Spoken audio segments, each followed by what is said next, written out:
Sekolah itu scam. Sebelum kalian ngetik isi otak IQ 78 kalian, tonton videonya sampai habis dan di sini gue akan kasih tahu kenapa menurut gue sistem sekolah itu adalah scam. Gue itu terkenal sebagai orang yang ngomong hal ini dan akhirnya jadi kontroversi. Tapi di sini gue akan jelaskan secara detail kenapa hal ini gue utarakan. Di era zaman seperti sekarang, kita punya teknologi ya di handphone itu lebih lengkap dibanding orang paling pintar zaman dulu dengan Library of Alexandria. Kita punya teknologi di tangan kita untuk melakukan apapun ya. Untuk berpikir apapun, yaitu artificial intelligence. Ini bikin banyak sekali dosen-dosen kampus di luar negeri kebingungan. Karena begitu mereka ambil skripsi mahasiswa mereka taruh, oh ini ternyata nyontek AI. Dan mereka banyak menghabiskan bahkan the entire summer ya, cuman untuk hearing apakah mahasiswa ini nyontek atau enggak. Jadi hari ini ya sudah banyak sekali disrupsi yang terjadi di bidang edukasi. Kalian paham, yang gua ngomong tuh selalu adalah sistem sekolahnya,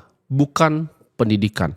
Kadang banyak orang-orang yang komen, oh ini fungsinya pendidikan gitu. Pendidikan itu tidak sama dengan sekolah. Di sini gue akan coba bahas secara sistematis kenapa menurut gue sekolah itu scam, dan gue akan kasih beberapa kritik gue dan juga solusinya. Tapi gue di sini bukan cuma sekedar orang keyboard warrior seperti kalian yang cuma bisa bacot di sosial media. Gue udah lakukan perubahan real ya, dimana gue akan merenovasi 2 sekolah ya. Satu itu di Sumba di NTT dan satu lagi itu di Blitar ya, untuk anak-anak berkebutuhan khusus. Jumlah siswa yang gue buat sekolahnya itu akan nyampe ratusan. Jadi di sini gue udah melakukan perubahan real, nggak cuma bacot seperti kalian. Sebelum kita masuk ya ke dalam permasalahan utamanya, ada baiknya kita take a step back ya. Kita lihat sejarah dan kita lihat pendirian sekolah itu awalnya seperti apa. Sekolah itu pada dasarnya adalah tempat untuk berpikir, tempat untuk mengutarakan ekspresi kreatif. Karena sekolah yang awal-awal direkam di sejarah itu adalah akademinya Plato, salah satu filsuf paling terkenal di dunia. Akademi Plato itu dibuat di Athens tahun 387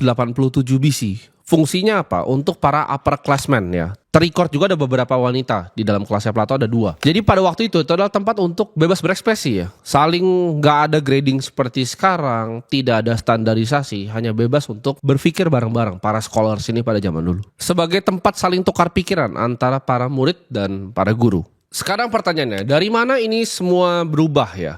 Jadi dari sekolah yang bebas berpikir kreatif jadi sekolah yang seperti dikuasai oleh diktator. Zamannya adalah saat Prussian Empire ya, yang sekarang jadi Jerman. Waktu Prusia itu menginvasi Polandia, apa yang terjadi? Dia harus mikir, ya kan? Dia udah menang invasinya, dia harus mikir gimana caranya cuci otak orang-orang Polandia. Jadi ini yang dilakukan oleh para orang Prusia. Mereka bikin sekolah standarisasi karena mereka mikir gini, orang yang udah tua itu udah susah banget diubah ya. Dogma di otaknya dan doktrin di otaknya udah susah sekali diubah. Tapi anak-anak kecil itu gampang sekali dibentuk. Jadi mereka akan pikir untuk bentuk anak kecilnya. Lalu Prussian Empire ini buatlah sekolah standar pertama di dunia. Sekolah ini diciptakan sedemikian rupa ya, sekolah ini sangat otoritarian. Jadi kalian harus nurut sekali dengan kekuasaan. Sistem ini dibuat oleh Frederick the Great ya, monark dari Prusia tahun 1740. Sistem sekolah ini sama sekali nggak nuntut anak untuk berpikir secara intelektual, tapi hanya nurut ke authority. Jadi mereka benar-benar ketemu formatnya itu tahun 1763 ketika Frederick the Great itu ketemu sama Julius Hegler. Mereka akhirnya bergabung untuk bikin sistem sekolah ini. Ini sistem sekolah yang mendasari semua sekolah sampai sekarang. Jadi pendidikannya itu 8 tahun. Ya, mandatory, wajib 8 tahun. Itu karena kerjasama mereka berdua ya, jadi ada 8 tahun ini. Nah dari 8 tahun ini itu mulai untuk ada jamnya ya. Jadi jam masuknya ada jam masuknya, dan ada jam pulangnya. Ada jam masuknya, ada upacara, ada jam pulangnya. Di sini nggak diajarin ya matematika dasar, kalkulus dasar itu sama sekali tidak diajari. Yang diajari hanya membaca, ya, menulis, menyanyi, dan waktu itu belajar tentang agama. Jadi ini 4 yang diajarkan oleh sistem Prusia pada zaman itu. Dan ini luar biasa efektif. Sampai anak-anak Polandia itu lupa. Mereka itu actually Polish. Mereka lupa akan mereka punya grassroots. Karena mereka benar-benar kecuci otaknya di sistem Prusia ini. Dan ini luar biasa efektif. Bahkan mereka bisa bentrok sama keluarganya sendiri. Ini menjadi para petani dan para pekerja yang sangat loyal ke otoritinya Prussian Empire. Nah, pada zaman itu kalau lu mesti belajar matematika, lu pengen belajar matematika atau kalkulus, lu harus jadi orang kaya, lu harus bayar lebih untuk sekolahnya. Jadi sekolah dasarnya nggak mengajarkan matematika sama sekali. Saking efektifnya Prussian model ini di-copy sama politisi ternama di Amerika namanya Horace Mann. Dia disebut-sebut adalah bapak reformasi dari Amerika. Dia melihat perusahaan empire ini berhasil ngubah orang Polandia anak kecil sampai nggak percaya bahwa mereka itu adalah Polish. Dia lihat ini sistem yang sangat efisien dan efektif. Horace Mann ini adalah seorang advokat anti perbudakan sebenarnya. Tapi unik kan, dia justru menstandarisasi lagi. Ya, dia bikin lebih baik lagi sistem dari perusahaan empire lagi jadi sistemnya dia. Horace ini mendirikan Massachusetts Board of Education ya tahun 1837 untuk menstandarisasi Amerika punya edukasi dengan modelnya Prusia. Format yang ditemukan sama Horace Mann ya kan, tadi kan masuknya kan 8 tahun wajib, jam masuk, jam keluar. Nah, Horace Mann ini menentukan sistem baru, yaitu standarisasi grading kelas. Maksudnya apa? Zaman dulu di sistem Prusia mungkin masih ada yang tua ketemu yang muda. Jadi 3 tahun di atas ketemu yang lebih muda. Nah, Horace Mann ini standarisasi. Jadi angkatan itu kalau cara programnya adalah mereka harus barengan. Jadi umur 11 sama 11, satu angkatan 12 sama 12, satu angkatan 13 sama 13. Dan begitu terus ya. Mereka harus naik bareng. Jadi kalau nggak naik kelas itu memalukan. Mereka harus naiknya bareng. Itu sistem yang diciptakan oleh Horace Mann. Lalu dampak apa sih yang dibuat sama Horace Mann ini? Perkenalkan industri ya. Revolusi industri tahun 1900-an. Di mana saat itu ada seorang raja bernama John D. Rockefeller. Dia adalah konglomerat minyak terbesar di dunia. Dia adalah bilioner pertama yang pernah hidup di dunia ini dan orang paling kaya sejagat raya waktu itu. Kekayaan dia dengan orang-orang yang lain, orang-orang kaya lain itu jauhnya luar biasa karena perusahaan raksasa dia yang bernama Standard Oil. Standard Oil ini kalau kita tahu sampai sekarang itu pecahannya masih banyak sekali ya. Perusahaan energi yang pecahannya dari Standard Oilnya John D. Rockefeller 100 tahun lalu. Perusahaannya masih ada sampai sekarang. Dan kalian lihat kata-kata kuncinya Standard Oil ya. Dia suka menstandarisasi semuanya. Jadi oil yang aman, standar. Dia mau pekerja juga yang standar. Dia mau semua yang standar. Makanya nama perusahaannya Standard Oil. Dan sampai sekarang influence dia, pengaruh dia di edukasi itu masih kecium sampai detik ini kita bicara. Dari yang namanya Rockefeller Foundation. Ide Horace ya, mencontek Prussian model, dibikin sistem grading, itu bikin Rockefeller ini berpikir ada kesalahan konkret dalam sistem ini.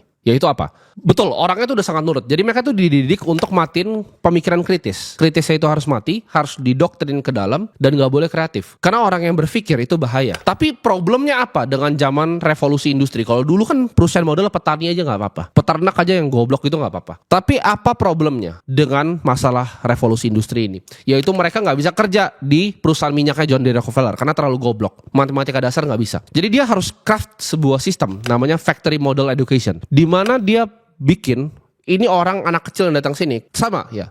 Pemikiran kreatif itu harus dibunuh, pemikiran kritisnya harus dibunuh, tapi mereka harus cukup pintar at least untuk mengoperasikan pabrik. Nah, di sini mulai nih. Ini yang sekarang sampai sekarang namanya factory model. Jadi mereka bikin itu kayak robot akhirnya. Untuk kerja di pabrik, jam segini masuk, jam segini pulang, tapi punya sedikit aja otak untuk eksekusi pekerjaan yang dibutuhkan. Tapi nggak cukup pintar ya. Karena dia secara famous ya, sangat terkenal sekali untuk berkata seperti ini. I don't want a nation of thinkers.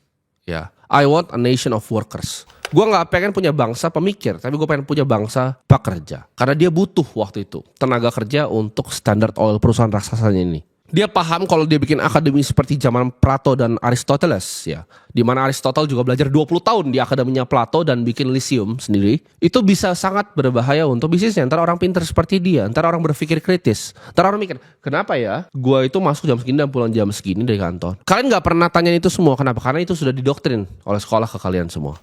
Dia ciptakan model di mana orang itu hanya bisa untuk melakukan basic factory operation. Jadi ketika orang ini mulai berpikir di luar kurikulum, dikatain bodoh. Ketika orang mulai berpikir di luar sekolahnya, nggak naik kelas kamu, dipermalukan. Itu sistem yang dipakai. Jadi society ini nurut banget. Sampai sekarang sistem penilaian factory model itu yang dibuat sama Rockefeller itu masih digunakan sampai sekarang. Kebebasan berpikir harus dimatikan, logika itu sampai level tertentu saja. Dan kalian dididik untuk telan semua yang dikasih tahu sama atasan kalian ke kalian. Guru bilang, kalau lo mau ke toilet kalian harus angkat tangan ya. Angkat tangan kalian ke toilet. Kalau kalian mau masuk ke kelas, kalian berbaris. Nah, gue tuh dari dulu punya perbedaan dengan anak-anak lain. Gue selalu melihat keanehan dalam sistem ini. Ini waktu itu nyokap gue yang cerita, gue bahkan gak ingat ceritanya. Waktu di zaman TK, itu anak-anak disuruh berbaris untuk masuk kelas. Di situ gue udah mulai tanya, kenapa gue baris untuk masuk kelas? Kalau kalian tanya itu akan dibilang, oh ini tuh disiplin kalian, untuk ini, untuk itu, untuk Ini aturan, ini aturan. Dia kan lari ke ini aturan gitu. Tapi nggak ada atas lagi siapa yang buat aturannya. Ini aturan, kalian ikutin. Ini aturan, kalian ikutin. Ini aturan, kalian ikutin. Gue waktu itu kagak mau. Gue dari TK aja gue nggak mau baris. Gue pikir goblok amat. Gue ngapain gue baris beginin kuku gue. Gue masuk aja ke dalam. Gue udah mikir dari dulu ini goblok kali ya. Gue disuruh baris kayak begini. Buat apa gue baris di depan kelas? Orang gue mau belajar kok di sini. Itu sekolah bikin kalian nggak bisa berpikir kayak itu. Oh lu begitu lu salah gitu. Lu nggak boleh langsung main masuk. Padahal itu yang terjadi di dunia ini. Orang-orang yang bengis, orang-orang yang punya pemikiran lebih. Mereka kan tusuk kalian punya barisan. Mereka kan masuk duluan ke kelasnya. Lu pada masih ngantri beginin kuku. Udah masuk gue ke dalam. Kalian bayangin seberapa terdoktrin ya masyarakat mau Indonesia mau negara lain terhadap sistem factory modelnya Rockefeller ini. Dia gelontorkan uang itu so much money dilempar ke dalam ini Rockefeller Foundation untuk kerjain sekolah ini. Itu kalau kalian benar-benar tracing, kalian nggak usah percaya gue, kalian cari sendiri saja. Itu dia yang buat semuanya, standarisasinya semua dia yang buat. Dan itu dibikin sangat sistematis supaya orang itu jadi budak pabrik. Kalian bayangin, saking terprogramnya ya orang-orang ini. Sampai gue ngomong, sistem sekolah. Mereka bahkan gak bisa berpikir kritis. Mereka gak tahu bedanya sekolah sama pendidikan. Gue bilangnya sistem sekolah itu adalah scam. Yang mereka tangkap itu adalah apa? Oh, orang gak boleh punya pendidikan, kan goblok. Apa hubungannya antara pendidikan dengan sistem sekolah? Saking mereka udah terdoktrin bahwa ini adalah hal yang benar dari dulu. Oh, potong rambut ya, oh baris di kelas ya, oh kamu kalau mau ke toilet kamu izin guru ya. Ini udah jadi kayak mereka punya agama ya. Sistem sekolah ini udah kayak agamanya mereka. Jadi ketika gue bantah itu, gue bilang sistem sekolah sekarang, mereka teriak. Mereka marah sekali karena ini, oh jangan dong, ini sama seperti anak yang baris tadi yang kukunya tunjukin. Mereka nggak pernah mau berpikir di luar apa yang diajarin di sekolah. Oke, diajarin di sekolah. Inflasi itu baik untuk mendorong orang tuh mau berbelanja ya. Karena kalau nggak ada inflasi nanti orang nggak belanja. Kata siapa? Lu belajarin dulu awal uang itu seperti apa, seberapa gilanya inflasi itu terhadap uang. Zaman dulu ketika masih pakai bits, pakai kalung, apa yang terjadi ya di suku-suku itu yang trading sama Eropa, orang Eropa kira palsuin, digoblokin terus di float marketnya. Mereka baru belajar tentang inflasi. Inflasi bukan hal yang baik. Lu tahu dari mana inflasi itu hal yang baik untuk mendorong produktivitas? Itu uang lu aja dirampok gitu. Tapi lu gak bisa mikir ke sono. Karena itu yang diajarin di buku sekolah ya kan. Sejarah Indonesia juga ngawur semua kan diajarin di sekolah ya. Karena itu ditulis. Tapi kalau sejarah gue bisa bermasalah nanti kalau gue urus di sini ya. Bukan ranah gue. Tapi kan pelajarin sejarah Indonesia yang ditulis di buku-buku kalian di sekolah itu ngaco semua. Peristiwa-peristiwa berdarahnya itu gak ada yang pernah ditulis di situ. Itu cuma sunshine and rainbows itu. Dan itu ditulis sama orang-orang yang mau nyuci otak anak untuk politik ya. Zaman dulu orang disuruh nonton di film. Ini pencucian otak sistemnya. Gue paham di sini gue gak ngomong untuk semua orang karena udah ada yang kena pasti factory modelnya. Jadi sini gue ngomong untuk sebagian kecil dari kalian yang masih percaya apa akan pemikiran kritis. Ini gue akan outline ya. Jadi untuk para mungkin yang ngurusin pendidikan di Indonesia bisa nonton ini. Gue udah petakan beberapa kesalahan yang menurut gue paling fatal dari sistem edukasi ini. Yang pertama, standarisasinya ya. Standarisasinya one size fits all approach ya. Dimana satu itu harus cater ke semuanya. Semuanya harus belajar 13. Ada sampai 15 gitu misalnya mata sekolah. Ada sampai 15 ya. Misalnya pelajaran harus pelajaran di sekolah. Tapi gurunya aja ada 15 gitu. Gurunya aja gak bisa ngajarin 15 pelajaran. Kalau si A gak bisa di B, berarti si A ini goblok. Kalau B itu gak bisa di C, berarti B itu goblok. Itu kan sistemnya kan. Ini berdampak ke orang-orang yang punya skill set berbeda. Dan akhirnya mereka yang punya skill set berbeda ini kehilangan motivasi untuk belajar. Contohnya, gue waktu SMP gue udah belajar itu banyak sekali tentang akuntansi, tentang financial statement. Gue banyak sekali belajar kenapa? Karena gue adalah seorang investor saham. Gue waktu itu tergila-gila dengan Warren Buffett, jadi semuanya gue telan. Buku waktu itu gue SMP udah baca mungkin 15 buku tentang Warren Buffett. Dari Intelligent Investor, Security Analysis, Warren Buffett, wah itu udah gue habis semua. Itu tebel bukunya setebel sini. Lu ditimpuk pakai buku itu pasti mati. Begitu gue datang sekolah SMA nih, umur 16 tahun. SMA gue duduk terus ada pelajaran ekonomi. Lah, guru gue baca tuh tentang akuntansi. Harta sama dengan utang plus modal. Coba lu bayangin lu jadi gue, apa yang lu pikirin?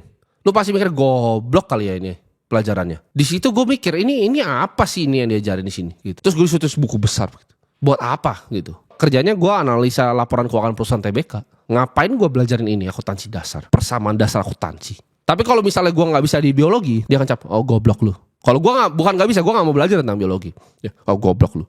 Standarisasinya itu problematika. Nah itu kritik gue. Solusinya apa? Solusinya adalah adaptive learning. Kalian coba bikin sistem yang tidak terstandarisasi, tapi cater ke tiap murid punya kemampuan. Jadi jangan karena A gak bisa B dibilang goblok. Kalau lu ngejudge ya, gimana caranya ikan dari skill dia manjat pohon, ikannya akan pikir dia goblok seumur hidup, padahal dia jago berenang. Ini yang dilakukan terus sama sistem sekolah. Kalau waktu itu mungkin gue gak diajarin persamaan dasar akuntansi, tapi gue diajarin materinya seperti di Wharton ya, business school di Wharton, ngajarin financial statements, analysis, caranya valuasi, discounted cash flow itu apa, gue mungkin tertarik dengan pelajaran. Tapi karena lu kasih gue pelajaran yang tolol, gue gak mau belajar. Tapi apakah itu salah gue sebagai murid? Kalau gue udah belajar di luar, salah gue sebagai murid atau sistemnya yang bobrok? Yang kedua, sekolah itu terlalu terfokus dengan teori, bukan praktek. Ketika sampai di situasi real life, murid-muridnya jadi goblok. Kenapa? Karena mereka memang buat buruh pabrik. Solusinya apa? Integrasikan life skill ke kurikulumnya. Kerjasamalah dengan para business owner lokal, kerjasamalah dengan para community lokal, ya, tentang skill set ini, ya. Literasi digital, literasi finansial. Coba nih yang sekolah karyawan gue di sini, gue tanya, gue tembak ini, suruh ngomong tentang pajak, dia nggak tahu apa-apa. Makanya banyak sekali orang-orang goblok di sini yang kalian misalnya, kalian langsung main ngetik gitu. Contohnya misalnya, gue bilang sekolah itu scam. Oh ini anak anjing. Karena kalian nggak diajarin practical life skills tentang hukum. Kalian nggak paham yang kalian lakukan tuh bisa kena UU ITE yang bisa bikin kalian di penjara. Life skillnya bobrok, makanya goblok sekali. Ya, akhirnya masyarakat di negara ini akhirnya jadi goblok sekali. Jadi tangannya itu lebih cepat untuk maki orang di sosmed karena dia nggak paham tentang hukum. Literasi digital nggak tahu, literasi finansial juga nggak tahu. Have no idea apa itu cicilan bank. Have no idea kalian tuh tanda tangannya apa. Lu nggak paham sama sekali sistemnya apa, cara kerjanya gimana, asuransi itu apa. Literasi finansial nggak ada, digital nggak ada, begitu lulus jadi orang goblok. Yang ketiga, problem dari sekolah adalah pembunuh kreativitas dan pemikiran kritis. Ini kenapa? Karena standarisasi dari ujiannya. Dan gue akan sharing sini kenapa ini menurut gue sangat bobrok. Sebenarnya orang-orang yang di atas udah paham ini bobrok, tapi mereka nggak mau telan faktanya bahwa ini adalah sesuatu yang bobrok. Gue nih ya, gue misalnya ngajar ke kalian sekarang tentang misalnya matematika. Lu belajar di kelas gue. Kalau lu gak bisa, gue gak lulusin lu. Tapi problemnya apa dengan begitu? Ketika lu mau bikin anaknya benar-benar pikir secara kritis, dan semuanya itu emang ternyata aslinya goblok karena sistemnya sebelumnya, nilainya 40 semua, gue yang kena tegur. Gua dibilang sebagai guru itu nggak kompeten. Nah, ini problem besar nih, mau di dosen, mau di sekolah. Makanya menurut gua scam semua. Kenapa? Karena dosen punya KPI apa? Kelulusan mahasiswa, bos. Gimana caranya lu bisa grading mahasiswa secara objektif? Kalau KPI lu aja lu lulusin mahasiswa. Sekarang gua tanya sama yang dosen di sana. Lu bikin ujian nih. Lu pasti tahu sebenarnya goblok, tapi akhirnya lu kasih 70 juga. Kenapa? Karena kalau enggak lu yang ditegur. Nah, gimana sistemnya ini? Menurut gua separasi, ya. Separasi antara yang ngajar dan penguji. Kalau yang ngajar adalah yang penguji, problemnya apa? Yang ngajarnya sama, pengujinya sama. Sistem scam, dia ngajarin suatu, dia yang goblok ngajarinnya. Tapi begitu ujian, aduh mahasiswanya yang tolol nih, padahal dia ngajar yang tolol. Ya udahlah 70. Akhirnya apa? Yang keluar dari kelasnya tolol semua. Itu yang terjadi. Jangan lu belagu, oh ini gua karena gua punya S1 jadi gua pinter. IQ lu masih jongkok sama gitu. Kenapa? Karena lu dilulusin sama sistemnya. Selama ini gak dipisah. Gak akan works. Kalian bikin holistic based approach itu, nggak cuma tes yang standarisasi seperti itu. Buatlah lebih banyak project based assignment. Keempat, ya, kurikulumnya outdated, ketinggalan bos kurikulumnya. Ngajarinnya apa di dunia udah apa, ngajarinnya apa di dunia udah apa. Ikuti perkembangan teknologi, ya. Integrasikan teknologi di dalam pendidikan. Karena selama kejar-kejaran gini dan ketinggalan terus, ya buat apa belajar? Ketika lu lulus udah beda semua dunianya. Lu ambil kuliah nih, lu ambil kuliah sistem informasi atau apa, lu keluar yang dipakai toolsnya udah beda sama yang diajarin di sekolah. Udah gak ada gunanya semua. Lu akhirnya harus ambil course lagi di Udemy begitu. Terus fungsinya lu masuk ke kampus apa? Gak ada jawabannya. Cuma buat selembar kertas. Itu adalah bukti lu lulus dari sekolah atau lulus dari kampus. Bukan berarti lu pernah belajar. Kelima, problematika dengan guru. Ya, guru itu pasti karena gue paham ya. Gue sangat angkat topi dan gue salut kepada guru-guru yang ada di sana. Pekerjaan itu sangat sulit, ngurusin anak-anak yang keterlaluan gitu. Caranya gimana? Simple ya. You pay peanuts, you get monkeys. Naikin insentif para guru. Kalian naikin gaji guru di Indonesia. Itu akan bikin kualitas lebih bagus. Karena guru-guru ini ntar burn out. Lu bayangin gimana caranya lu ngajar 30 anak ketika lu mikir pulang itu harus bayar cicilan rumah. Nggak bisa. Lu mau main kucing-kucingan kayak gini, ya chicken and egg kayak begini, ini nggak akan ketemu jalan ujungnya. Kalau lu bayar murah terus gurunya, kualitasnya tambah bobrok, anak yang lulusan tambah goblok. Jadi